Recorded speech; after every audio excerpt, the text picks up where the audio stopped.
Hey, what's up, y'all, man? This is your boy, y'all's chosen one. I believe the last time uh, we studied was on chapter 14 in the great book of Genesis. We discussed some things about who Melchizedek was and um, showed some things about the kings. The kings who battled Abram and they tried to rescue his son Lot. His nephew Lot. So now we're going to go to chapter 15. And it's like a pretty clean study right here. And so we're going to chapter 15. Here we go. After these things, the word of Yah came unto Abram in a vision, saying, Fear not, Abram, I am thy shield and thy exceeding great reward.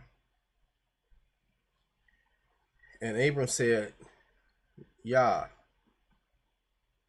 the Almighty, what wilt thou give me, seeing I go childless? And the steward of my house is this Eleazar of Damascus. And Abram said, Behold, to me thou hast given no seed, and lo, one born in my house is mine heir. Okay. So Abraham's complaining to Yah. I wouldn't say complaining. I guess he would be complaining.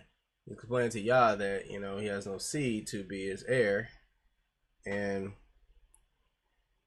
and the only guy that's, the only person that's an heir in his house is just a steward of the house and not of his seed. You know what I'm saying? And remember, Yah was supposed to, every nation in the world is supposed to be blessed through Abraham, man. He's supposed to have, all these nations blessed through him. And, Sarah can't even, as pretty as she is, she can't even bear children.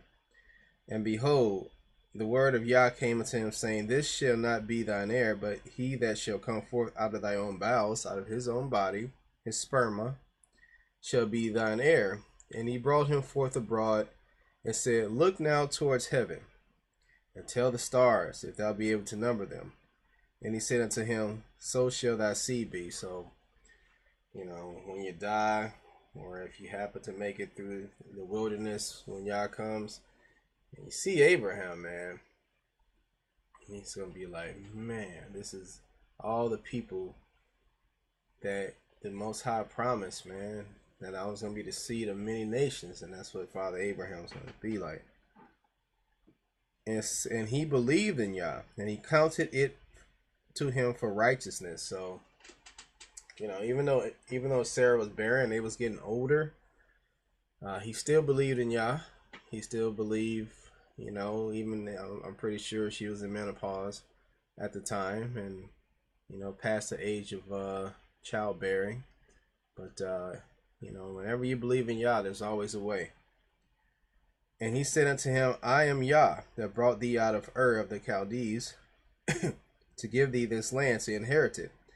And he said, Yah, the Almighty, whereby shall I know that I shall inherit it?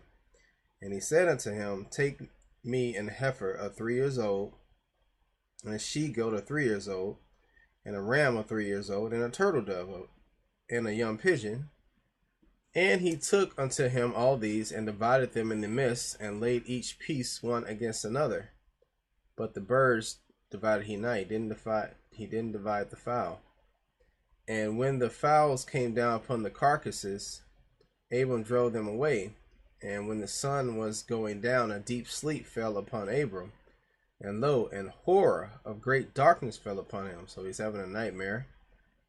And he said unto Abram, Know of a surety that thy seed shall be a stranger in a land that is not theirs, and shall serve them, and they shall afflict them 400 years. Whoa. So, and this is, this could be, this was talking about, when we was in captivity in Egypt. You know what I'm saying? 400 years. And then in America, and the same thing happened over again in the Americas. We were slaves for 400 years.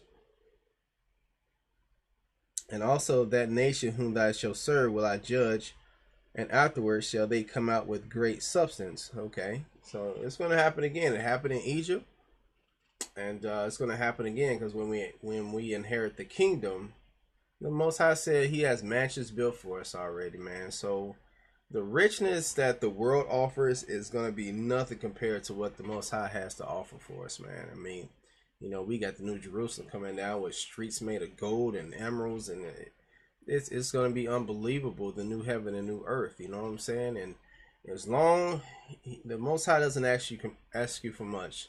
I know we all fall short, man. Even I slip sometime, man. But obey the statutes and commandments and do what the Most High wants, and strive to get the word and study to show yourself approved, and you can have these riches again, man. You may be the poorest guy that you know, but you're very rich. Your spirit is rich. Not so much the materialistic stuff in the world, but you are very rich, man. And other nations know this, know about you. Other nations know about this and try their best to stop this from happening. But it's going to happen, and that reward is coming to you as long as you believe, okay? And also that nation they shall serve will I judge, and afterwards shall they come out with great substance. So he's not only going to do that, but he's going to judge that nation too. So that happened in Egypt, and it's also going to happen again to the nation that abuses us right now, or nations, I should say. And thou shalt go to thy fathers in peace. Thou shalt be buried in a good old age. But in the fourth generation they shall come hither again, for the iniquity of the Amorites is not yet full. So the iniquity of the Amorites is not yet full.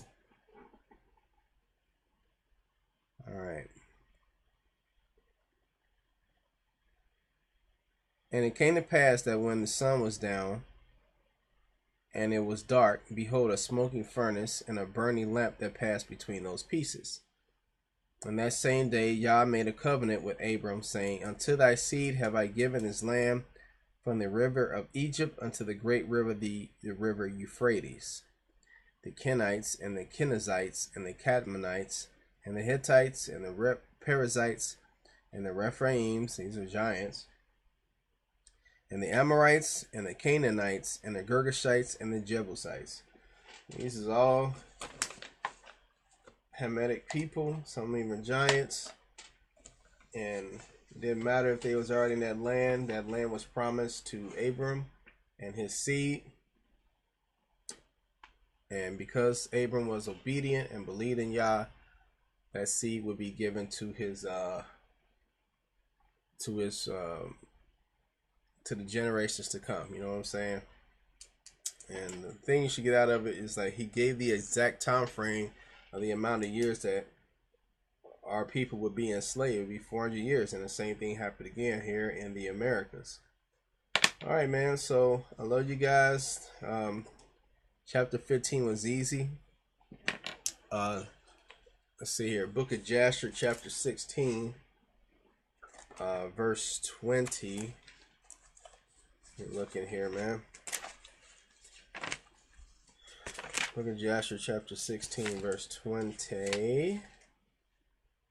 All right. All right, and it reads, At that time, Yah again appeared to Abram in Hebron. He said to him, Do not fear, thy reward is very great before me, for I will not leave thee until I shall have multiplied thee. So Jasher goes in accordance with the Bible.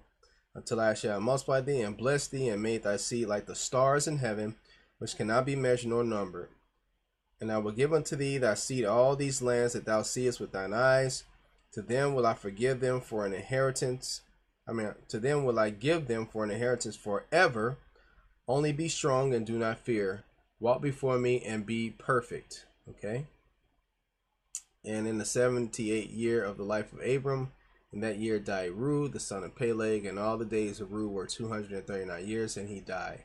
All right. So once again, Jasher runs parallel right with the Bible, and we see in here that promise, that covenant was made with Abram because Abram really believed in the Most High. You know what I'm saying? All right, love you, Israelites. I will get with you on chapter 16 on the next one, because it's very important to identify, certain people, because it's a lot going on in chapter 16. Okay. All right. Shalom.